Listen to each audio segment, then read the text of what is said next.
tal? Bienvenidos a Psicología Forense en lo Cotidiano. Mi nombre es Perla Razo Martínez, soy perito en psicología y este podcast tiene la misión de compartir con ustedes temas cotidianos que pasan en el día a día, pero desde una perspectiva psicológica, jurídica y forense. Los invito a que nos escuchen todos los lunes en nuestras transmisiones por YouTube. Hola, ¿qué tal? Bienvenidos, bienvenidas a este espacio Voces de la Psicología Forense, en donde tratamos de llevar temas cotidianos al ambiente jurídico y forense, siempre buscando que tengamos un entendimiento claro de lo que está pasando a nuestro alrededor. Y el día de hoy me encuentro muy contenta, muy emocionada, porque nos acompaña en este episodio alguien que admiro, respeto profundamente a nivel profesional, pero que además voy a presumirles a todos ustedes, es mi amiga personal desde hace muchísimos años y está conmigo Melina Núñez Valladares. Muchísimas gracias, Meli, por estar aquí. Perlita, que como te decimos de cariño, para mí es un gusto, es un honor poder compartir este espacio, donde además hemos tenido muchas pláticas acerca de las infancias, de los niños, de lo que sucede en las escuelas, y poder compartirlo a tu auditorio pues es muy emocionante y muy gratificante. Muchas gracias. Y fíjense que justamente pensando en temas que fueran relevantes para nuestra audiencia, tuvimos casos anteriores de violencia sexual por una madre que ha acompañado a una víctima de un kinder muy famoso que estuvo aquí con nosotros. Y justo dije, bueno, creo que es muy importante que se hable más de las escuelas, de lo que pasa en las escuelas, porque nuestros niños, niñas y adolescentes pasan la mitad de su vida ahí. Y dije, ¿quién mejor que mi amiga Meli, que está en todo este tema, para que nos cuente? Y primero nos gustaría, Meli, que te presentaras con nuestro público, que nos contaras qué haces y cómo llegaste a hacer lo que haces ahora. Bueno, soy Guadalupe Melina Núñez Valladares, doctora en Ciencias de la Educación. Mi carrera es profesora en educación primaria, normalista de la Escuela Normal de Ecatepec. Me he formado en todo lo que tiene que ver con educación, soy mediadora, conciliadora escolar, también tengo certificaciones en gestión escolar, dominio de directores, etcétera. Y las infancias en específico me han llamado porque pues trabajo con niños en educación primaria. Mi cargo en este momento es asesor metodológico en una supervisión escolar en una zona de pues uno de los municipios más violentos de nuestro país, que es Ecatepec, que incluso tiene alerta de violencia de género desde el 2015, y se ha hecho más importante empezar a formarnos como maestros en todos estos temas de cultura de paz, de infancias, de todo lo que tenga que ver con el desarrollo de las niñas y los niños. Y bueno, pues ahí estoy ahorita colaborando con aproximadamente 80 maestros de la zona, pero también trabajo temas en la UNESCO a nivel internacional, donde pues he podido aprender y acercarme mucho a temas de igualdad de género. Acabo de terminar una especialidad en ello, porque me parece que la capacitación constante en un profesor es vital e importante.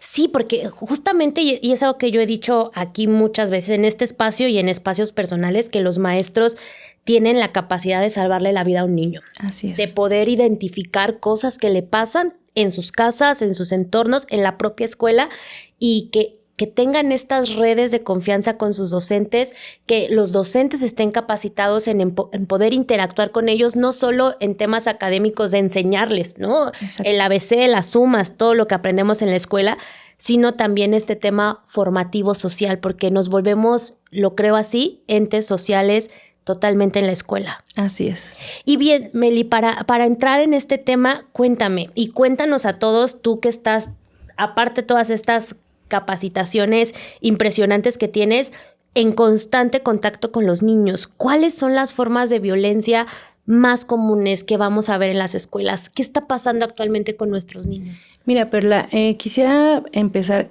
primero que ampliemos esta definición que tenemos de violencia, ¿no? Generalmente creemos que violencia son lo que se ve, ¿no? Estos golpes, estas situaciones que dejan heridas visibles, ¿no? Los jaloneos de cabello, la destrucción de materiales de las niñas y los niños, ¿no? Pasa mucho que entre las violencias, pues rompen los cuadernos, tiran sus lapiceras, y entonces creo que hay otro tipo de violencias que tal vez no son tan visibles, las burlas, las amenazas, estas partes donde excluimos a los niños de los juegos, ¿no?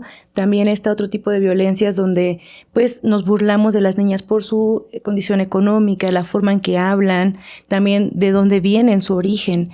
Creo que hoy por hoy también otra violencia que nos está rebasando un poco es la violencia digital, ¿no? Estas violencias que empiezan en WhatsApp, en las redes sociales o incluso en videojuegos online, ya empiezan a repercutir dentro de las escuelas, ¿no? Y aunque decíamos, híjole, es que eso pasó en su casa o pasó fuera de la escuela, terminamos siendo los maestros quienes absorbemos estos protocolos para atenderlos, ¿no?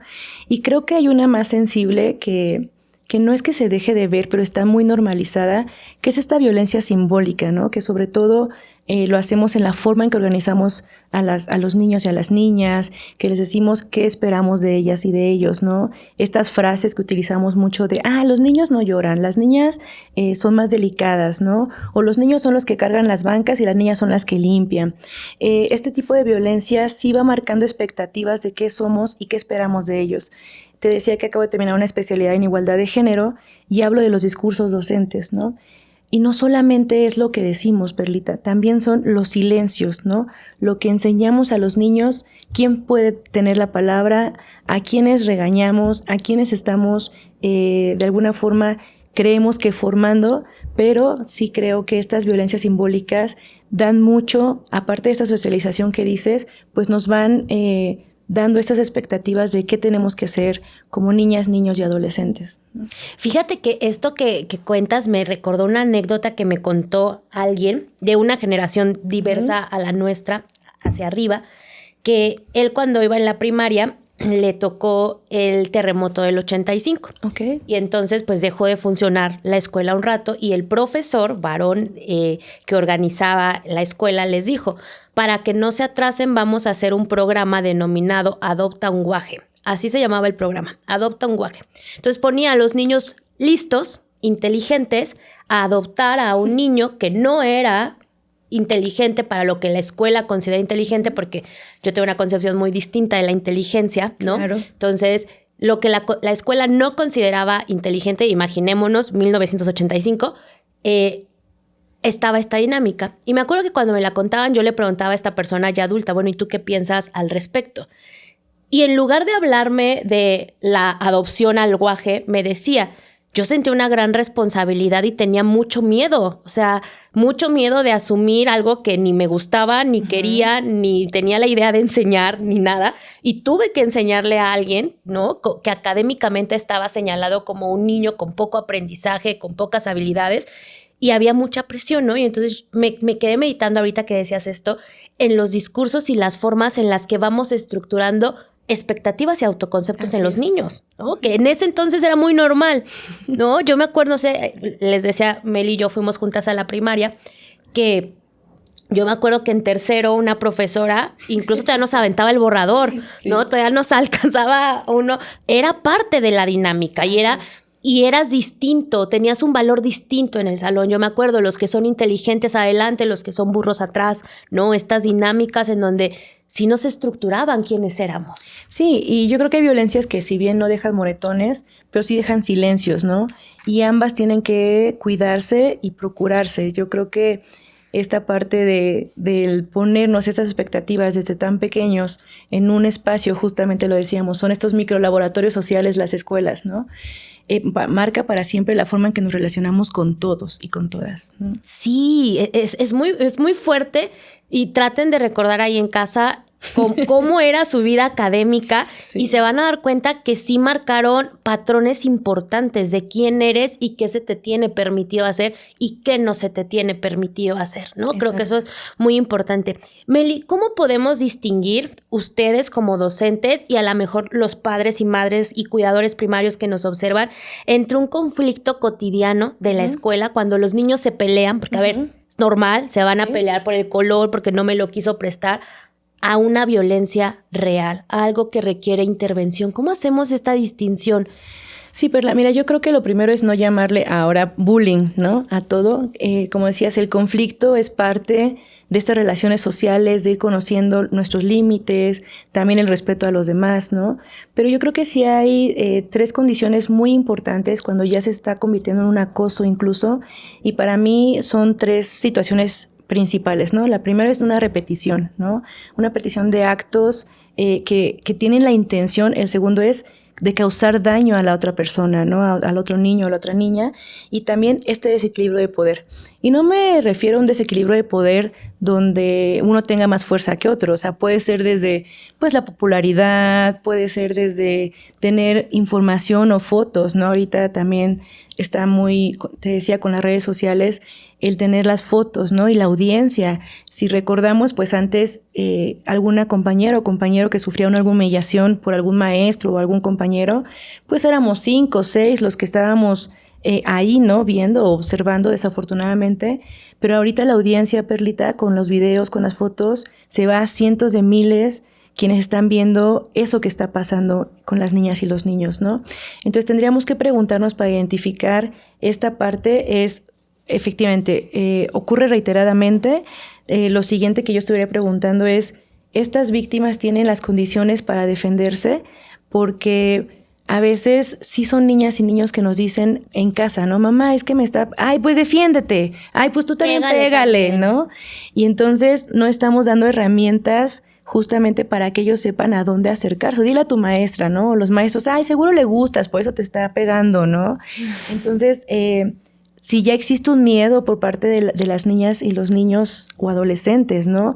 Que ya esté causándole este acto de sus compañeras o de un adulto, porque no voy a eximir que también los adultos de pronto pueden estar cometiendo estos actos de violencia contra las niñas, los niños y los adolescentes.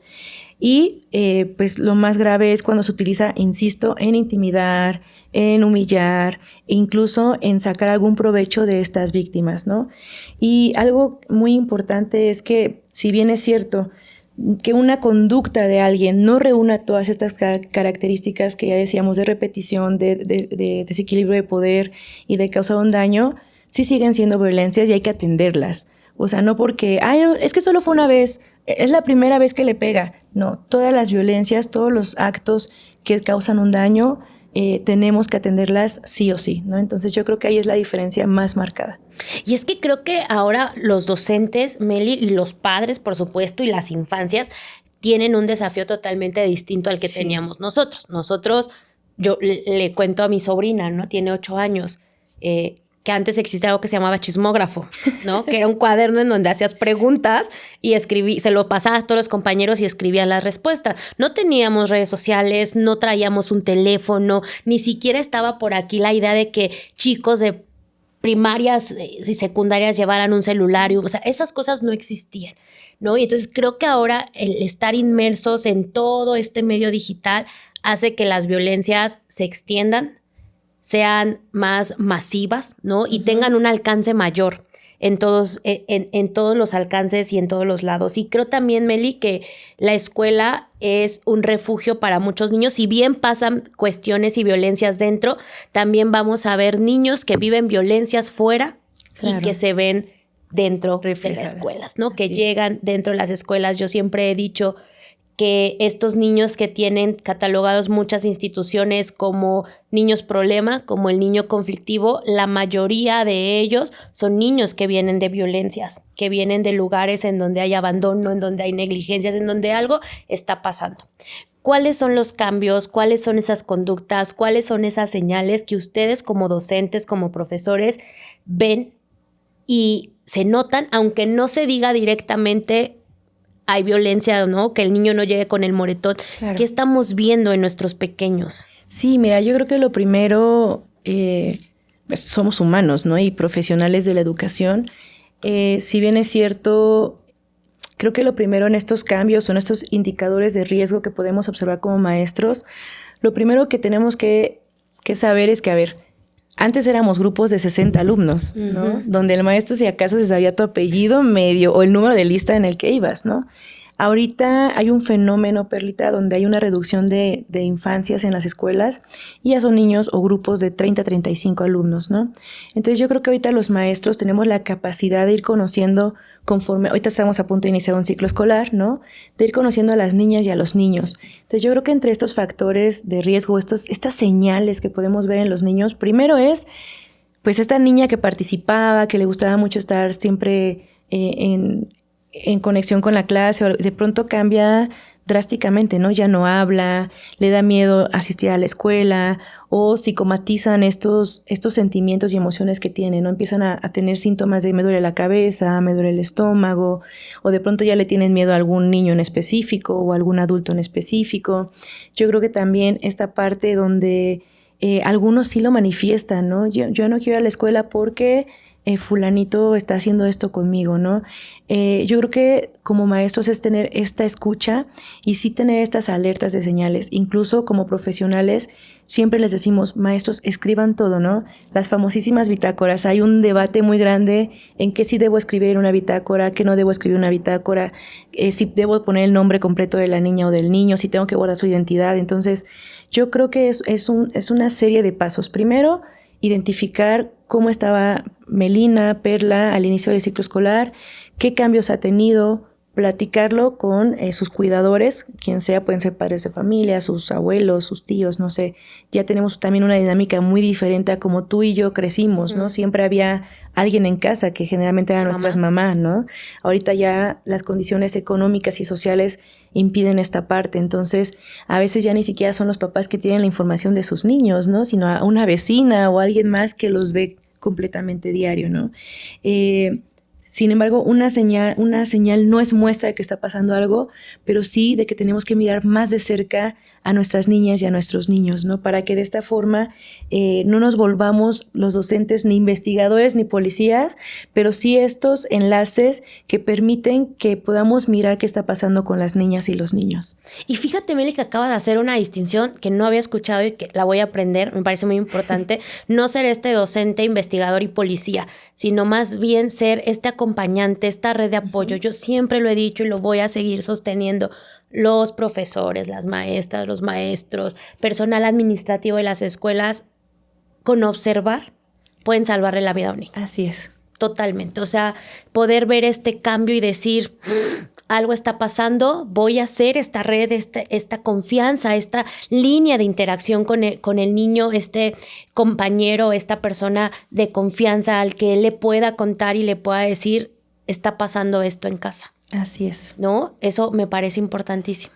Sí, y sobre todo yo creo que a los maestros nos da mucho miedo estos procesos de actuación, ¿no? Tenemos protocolos de prevención, actuación en caso de muchas cosas, acoso, violencia, maltrato, incluso abuso sexual infantil, que es un tema muy delicado que ojalá en otro día podamos tocar. Entonces yo creo que la parte primordial que tú dices, la observación sobre todo, va a cambiarle la vida a los niños siempre y cuando también como docentes no nos volteemos y dejemos de ver estas señales, ¿no? Sí, eso me parece muy importante. Y justo siguiendo esta línea, Meli, ¿qué crees tú en tu experiencia que hace que los niños se mantengan en silencio ante las agresiones y cómo, como docentes, porque estoy segura nos estarán escuchando también, podemos generar espacios para que hable un niño? Esta comunicación, esta confianza que no es nada sencillo, pero ¿cómo se logra? Bueno, yo creo que antes de preguntarnos por qué no me dijo, es preguntarnos qué condiciones tenía para decirlo, ¿no? Ok. ¿Por qué? Porque a veces, sobre todo cuando somos pequeños, yo creo que, bueno, tú has trabajado mucho las infancias, tenemos unas ideas muy extrañas acerca de lo que es hablar, ¿no? Creo que tú y yo crecimos, justamente decíamos en cállate, tú no tienes por qué hablar, cállate, están hablando los adultos, como si los niños no tuvieran esta parte de voz ante lo que está sucediendo a su alrededor, ¿no? Entonces, un niño yo creo que puede guardar silencio por muchas cosas. El primero, invariablemente, es por miedo. El segundo es por no preocupar a sus papás. O sea, yo siempre he visto cuando ya llegan esta develación de actos de acoso, de violencia, incluso de abuso sexual, donde los niños no quieren decir por qué no quieren preocupar a sus papás, ¿no? Yo creo que también en la familia, en los círculos de socialización de los niños, les enseñamos que esos temas son muy delicados y lo sabemos desde pequeñitos, ¿no? Que si alguien te toca, que si alguien te grita, que si alguien etc, etc, etc, pues son situaciones negativas, ¿no? También algo más que yo creo que puede causar miedo, pues son las amenazas que les hacen los demás compañeros, los agresores, ¿no? Ya sean, insisto, niños o adultos, porque siente vergüenza ante alguna situación que creen que ellos generaron. Generalmente los niños víctimas creen que ellos son los culpables de que están pasando estos actos de violencia, ya sea en casa o en la misma escuela, ¿no? Y en ese sentido, yo creo que también porque a veces no han tenido la escucha de los adultos, ¿no? Que ya se acercaban a algún maestro, ya se acercaban a su papá, a su hermano mayor, lo que sea, y salen con estas frases de, ay, estás exagerando, o lo que te decía, pues tú defiéndete y pégale, ¿no? O sea, cuando generalmente no quieren eso, quieren parar las violencias o quieren parar todo esto que les está pasando. Y lo primero que tenemos que hacer para generar estos espacios, híjole, Perla, yo creo que los niños son tan sensibles que pueden calibrar con quién sí se pueden acercar, ¿no? Yo te podría decir que podemos hacer muchas dinámicas con los niños, hablarles de temas de acoso, de abuso, de ciberbullying, de cuidar su cuerpo, pero eso es como formativo, como informativo, ¿no? Yo creo que lo que siempre tenemos que crear con los niños son estos espacios de que somos adultos que pueden confiar en ellos y que los vamos a ayudar independientemente de lo que estén pasando, ¿no? Yo creo que sí lo que no debemos hacer es prometer cosas.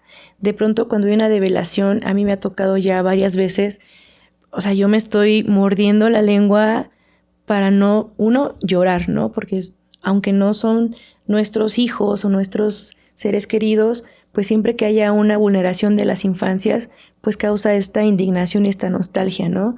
Dos, no decirle, sí, te prometo que yo no le voy a decir a nadie.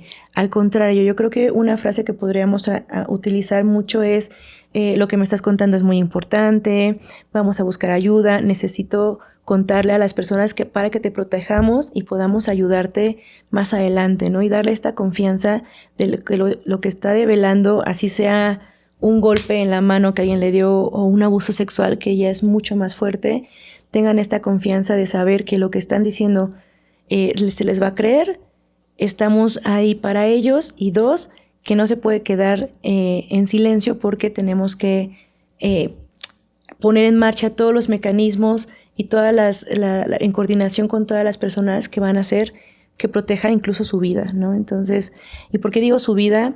Porque aunque puede parecer que las amenazas, las burlas, todo lo que puede no ser tan grave como un abuso sexual, todo puede llevar a que los niños acaben con su vida. Y lo estamos viendo mucho, ¿no? Estas partes donde los niños dicen, yo ya no quiero seguir adelante con esto, y toman pues determinaciones muy complicadas. Entonces, la parte de los adultos y la primera respuesta que lo demos va a cambiar totalmente la vida de los niños. Sí, totalmente. Creo fielmente en esta parte que la primera interacción que se tiene con un niño que va a develar cualquier forma de violencia con un adulto va a determinar todo el transcurso que va a llevar el niño ante esta problemática.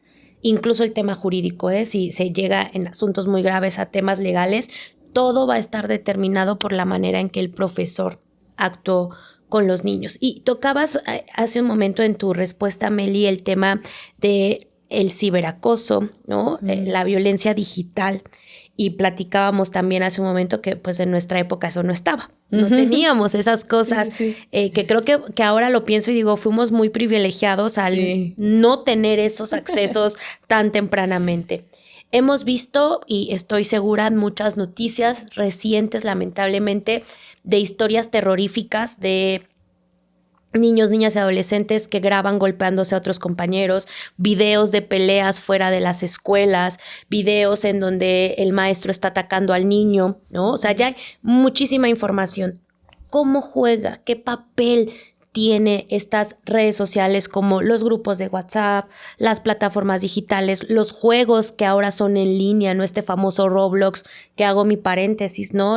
Uno de los juegos digitales con mayor acceso a infancias para robos, secuestros, pornografía, trata, todo está ahí. Y por supuesto que también sabemos que hay muchos desafíos que les hacen a los niños a través de estas redes sociales. ¿Qué está pasando en las escuelas con todo esto, Meli? Híjole, pero yo creo que para empezar cambió el espacio de violencia, ¿no?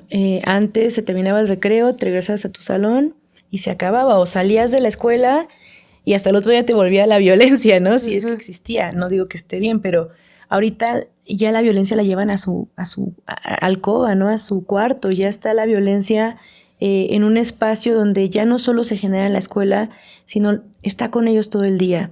Te decía en una de las preguntas que yo creo que lo más delicado es la cantidad de audiencia a la que ya estamos propensos, ¿no? Un meme, una fotografía, ya decías tú, un video donde incluso se puede tipificar delitos, ¿no? Donde ya están las agresiones que ponen en peligro la vida de los niños y las niñas.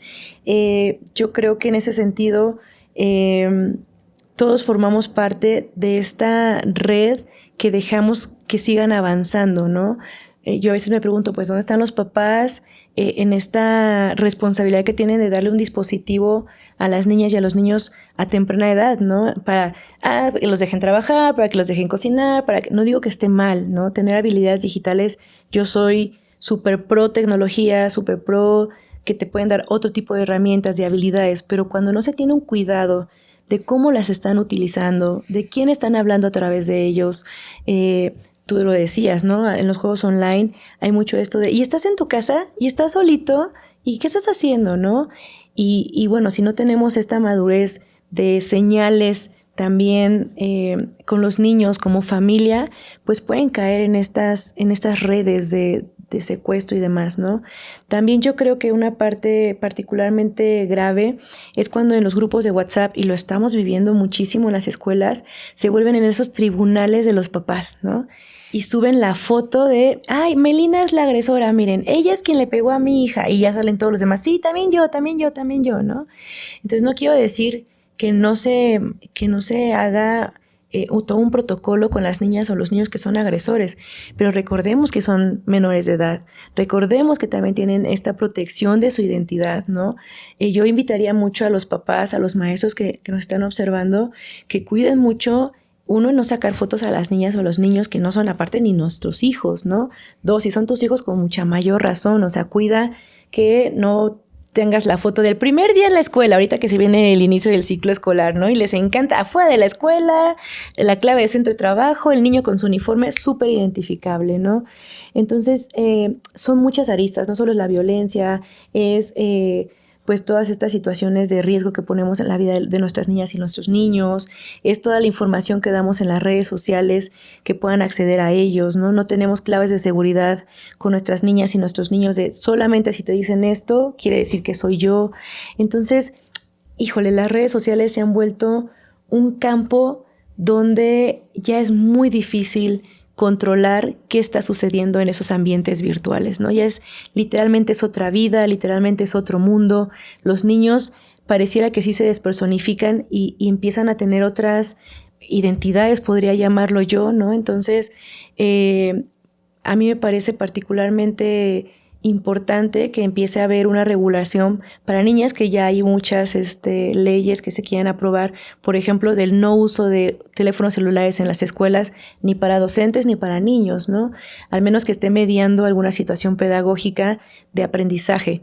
Pero sí creo que esta parte de proteger a una víctima no quiere decir que hagamos públicamente a otro niño un enemigo, ¿no? Que es lo que a mí me parece que está pasando mucho. Publicamos quiénes son los enemigos y a las víctimas pues las revictimizamos todavía más, ¿no? Sí, es que hay unos linchamientos mediáticos. Ahora, como bien dices, es la corte ahí, ¿no? Las redes sociales. Este me hizo, este es el enemigo. Y pasa entre padres con los niños, entre niños, ¿no? Recuerdo un caso en una escuela en donde dos pequeñitos amigos, uno de ellos desafía al otro de que se bañe y se grabe mientras se baña.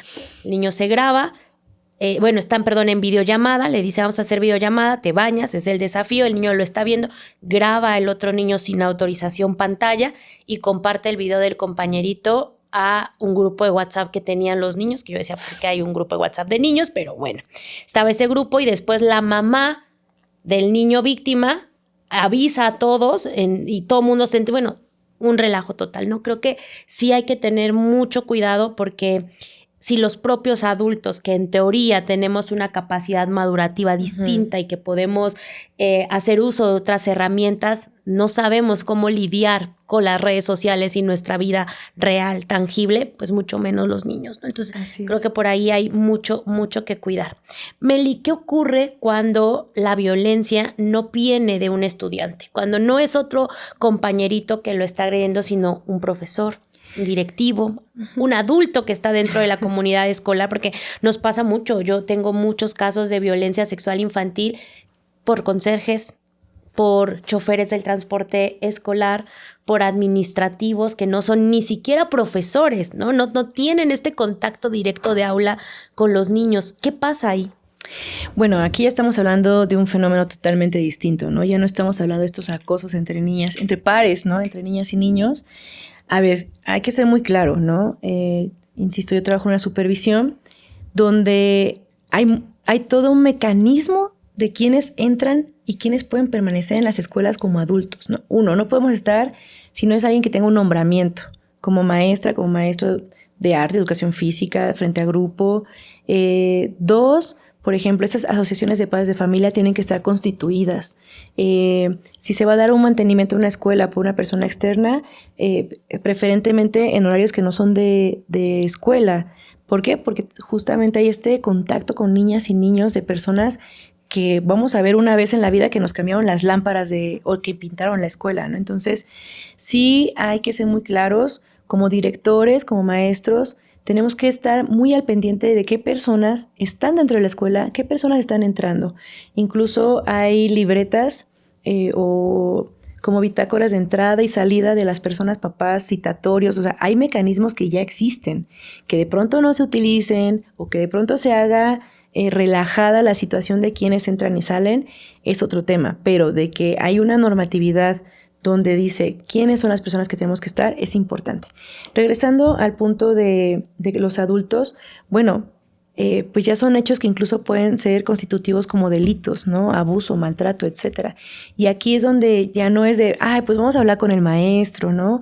O, pídale disculpas si no pasa nada. O sea, tenemos protocolos muy precisos en los cuales, si bien son administrativos y pueden llegar a una situación penal, sí es importante que se lleve un buen proceso cuando se tiene la sospecha, porque, a ver, todo siempre va a empezar como sospecha de maltrato, abuso, acoso, lo que sea con el adulto que esté en cuestión, ¿no? Entonces, lo primero tampoco es confrontar al niño con las personas adultas.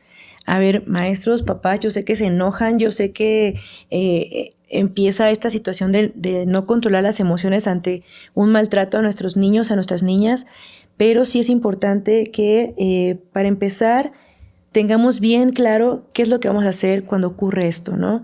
A veces decimos, es que yo no puedo creer que mi compañero fulanito haya hecho esto.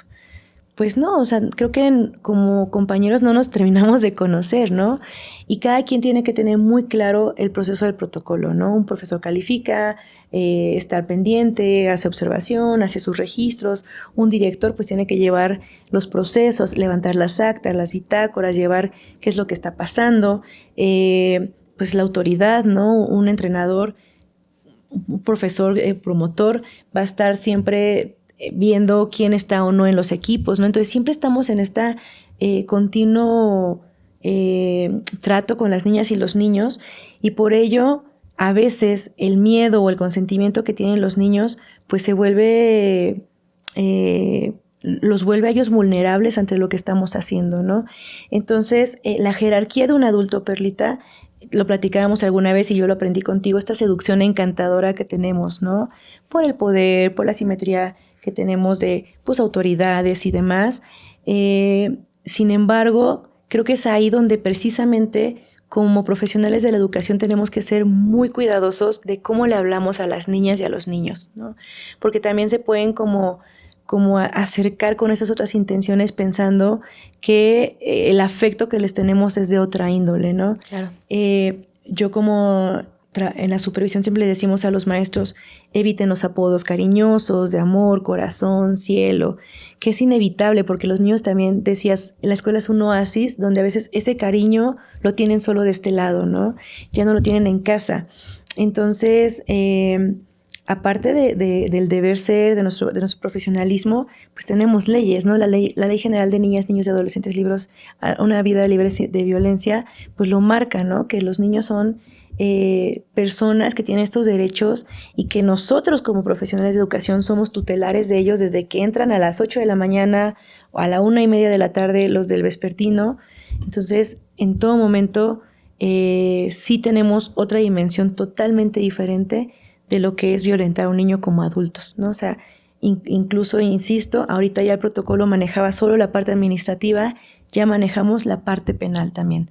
Estás cometiendo un delito, no solamente te vas a una rescisión laboral o alguna amonestación, también vas a llevar un proceso jurídico si es que se tienen todas las pruebas. O sea, porque no es como de qué estaba pasando, ¿no? Ya señalaron a tal maestro y ya por eso se va a ir a la cárcel. No, hay un debido proceso y eso tienen que saberlo todos los maestros. Porque ellos dicen, no, es que ¿dónde están mis derechos? ¿Dónde queda mi palabra? ¿Qué tal si solo lo hacen por querer difamarme? No, a ver, hay un proceso. No es nada más de ya te señalaron y te vas automáticamente a la cárcel.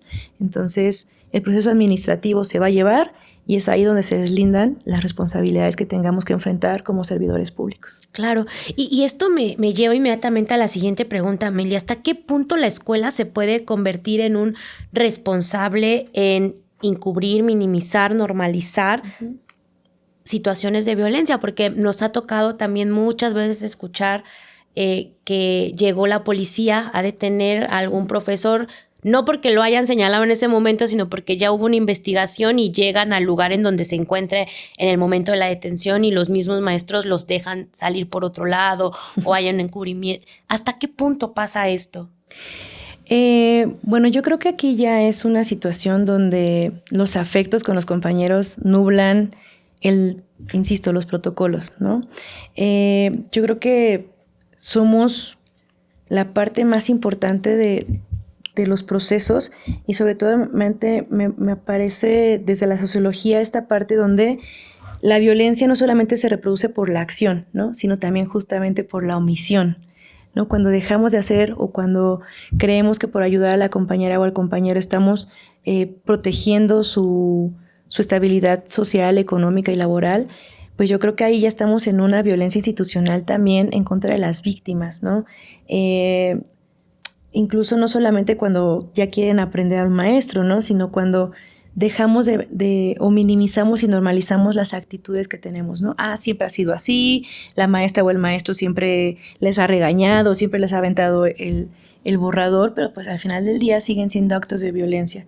Este problema, si bien veníamos de la línea de los estudiantes, que también de pronto como instituciones hemos visto casos donde sabían que algún adolescente o alguna niña estaba cometiendo un delito y no lo informaron, ¿no?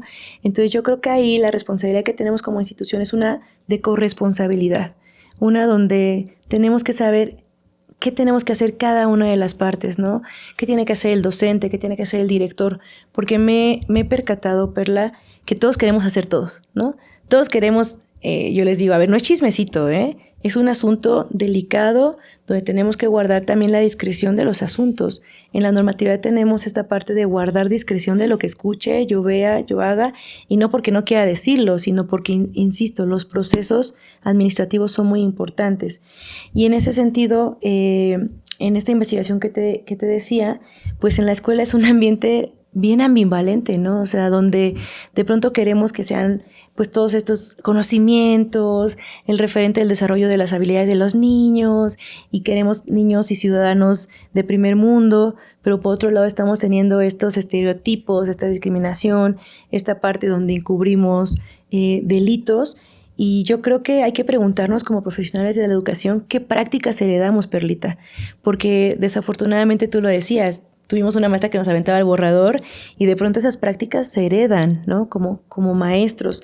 También qué frases estamos repitiendo constantemente con las niñas y los niños, qué conductas hemos normalizado.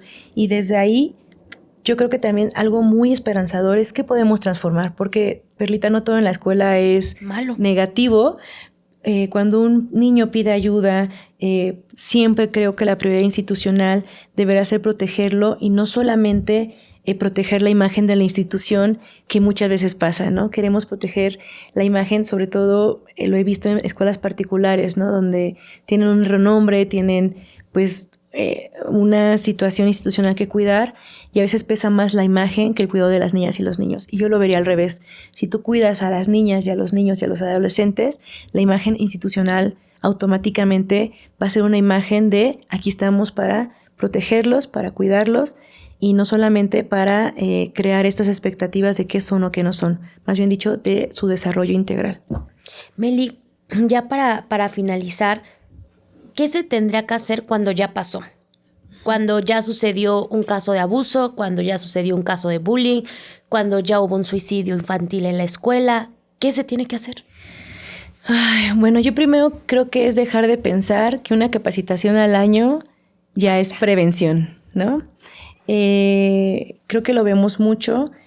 La prevención es todos los días, Perla. Yo creo que esta parte de cómo resolvemos los conflictos, de cómo nos enfrentamos a los niños, de cómo les damos estas diferencias de cómo actuar ante ciertas situaciones de miedo que ellos puedan sentir, si permitimos que se burlen de los niños que son diferentes, porque también a veces lo permitimos, te decía, nos volteamos, ¿no? Es como, ay, se están riendo entre ellos. No, eso no es normal. Yo creo que una vez que pasa alguna situación así, yo lo viví en la zona escolar, lo primero es sí hacer conscientes a los maestros del poder que tienen, lo decíamos, de salvar las vidas. Y no es idílico y no es utópico. De verdad que las maestras y maestros deberíamos entender que nuestra sola presencia ante las desigualdades que tienen los niños puede cambiarles la vida. Yo creo que esta formación docente permanente, también lo decía, desafortunadamente utilizamos los protocolos como estas válvulas de escape cuando está la crisis.